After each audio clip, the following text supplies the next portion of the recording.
Başkasına gördü gözüm, görmedi ki senden başka. Kalbim aşka kilitliydi, sevmedi ki senden başka. Sen vicdansız biri çıksın, İhanet edip aldatsın. Genç yaşımda beni yaksın. Çıkma sokaklarda satsın. Ben neler yaşadım, belalara bulaştım. Kimlerle savaştım ya, ne acılar yaşadım, ne cezalar yattım. Ölümlerden döndüm geldim ya. Ben neler yaşadım, ne cezalar yattım. Kimlerle savaştım yar yar yar yar. Ne acılar yaşadım, ne belalar yapsın. Ölümlerden döndüm geldim ya.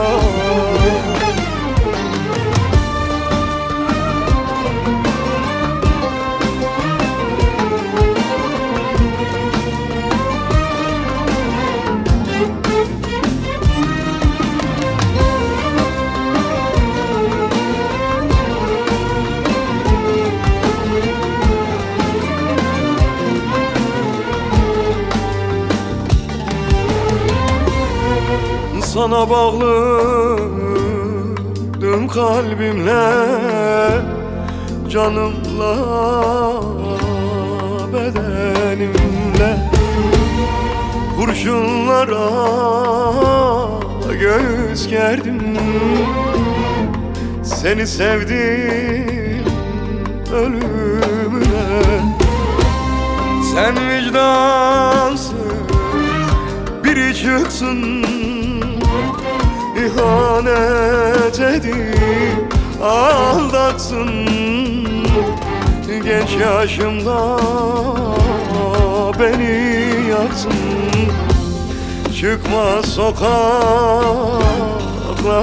satsın. Ben neler yaşadım, belalara bulaştım.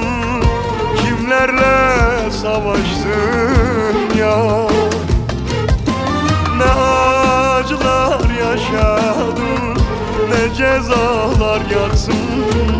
Ölümlerden döndüm geldim ya. Ben neler yaşadım, ne cezalar yatsın. Kimlerle savaştım yar yar yar. Ne acılar yaşadım, ne cezalar yatsın. Ölümlerden döndüm geldim